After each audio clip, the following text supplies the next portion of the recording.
पूरी दुनिया में जिस तेजी से हॉस्पिटलों की संख्या बढ़ रही है उसी तेजी से रोगियों की संख्या बढ़ रही है। भारत की भी वही स्थिति है। हर बजट में दो तीन नए एम्स की घोषणा हो जाती है, नए एम्स बन जाते हैं, प्राइवेट हॉस्पिटलों की संख्या बढ़ती है। लेकिन जितने हॉस्पिटलों की संख्या बढ़ी उतने ही गंभीर बीमारियों के रोगियों की संख्या बढ़ी। सीधा सीधा संबंध है। ये जो मेडिकल इंडस्ट्री है ये जितना फैलाव करेगी उतना ही रोगियों की संख्या बढ़ाएगी। अमर बलिदानी भाई राजीव दीक्षित जी ने एक बेड़ा उठाया था कि भारत को भारत की मान्यता के आधार पर खड़ा किया जाए और इसको आरोग्यम दिया जाए, लोगों को बीमार ही न होने दिया जाए। ये आयुर्वेद का भी नारा है। हमने भी इस विषय पे काफी कार्य किया, राजीव भाई की प्रेरणा से, बाबा जयराम दास जी के आशीर्वाद से। जेल तक की यात्रा हमने तय की और उसी यात्रा से एक अमृत कलश लेके आए जीवन चिकित्सा के रूप में। अब उस जीवन चिकित्सा का विस्तार तेजी से हो रहा है।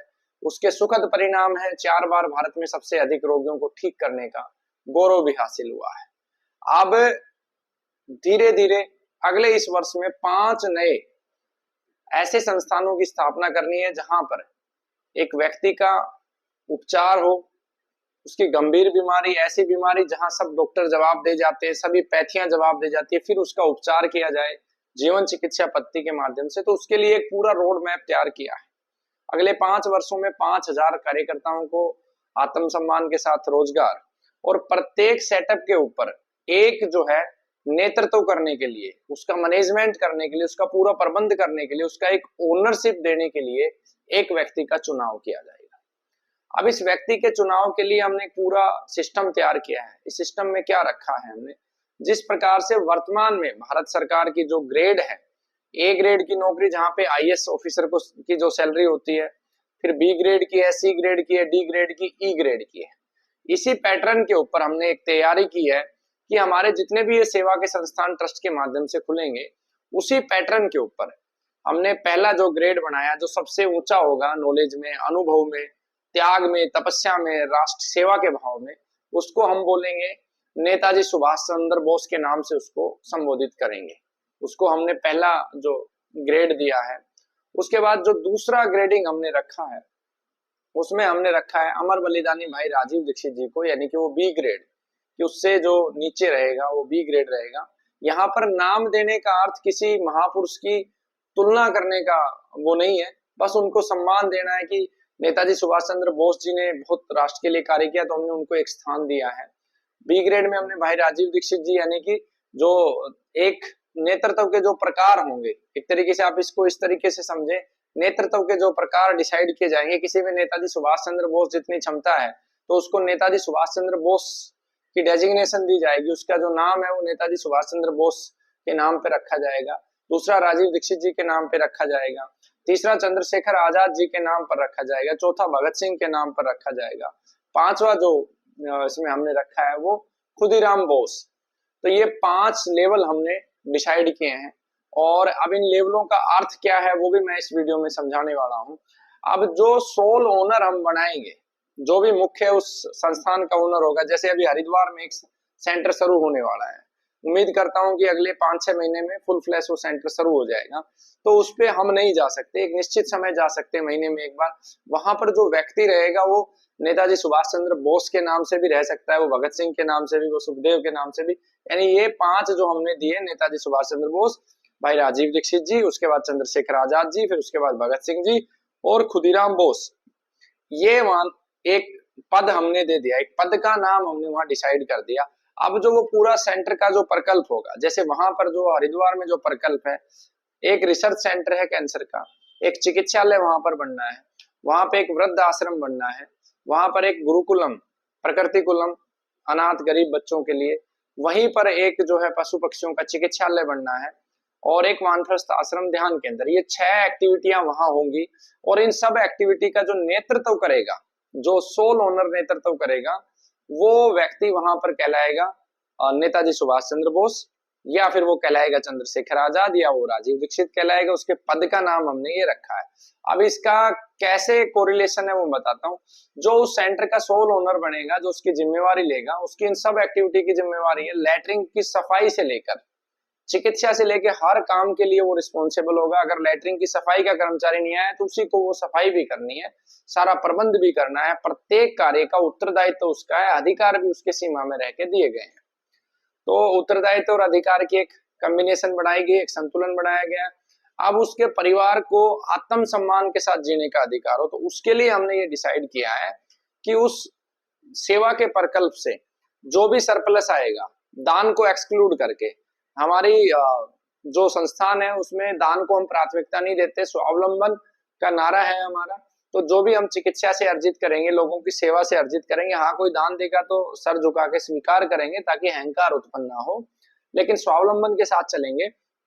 वहां उस संस्था का जो सरप्लस आएगा, सरप्लस का अर्थ है कि रिसिप्ट्स माइनस पेमेंट, जितना आया उसमें से पेमेंट घट गई तो उसका 10%, और जो उसका कैटेगरी हमने डिसाइड करी, यानी कि उस व्यक्ति को जिसको चुना उसकी खुदीराम बोस कैटेगरी अगर डिसाइड करी है तो खुदीराम बोस के ऊपर एक सैलरी सेट की जाएगी, और वो सैलरी का रिलेशन होगा सरकारी नौकरी से। जैसे हमने सबसे ऊपर रखा है नेताजी सुभाष चंद्र बोस को, तो उसकी जो ग्रेडिंग होगी वो एक आईएएस ऑफिसर के समान होगी, उसकी ग्रेडिंग ए ग्रेड की होगी।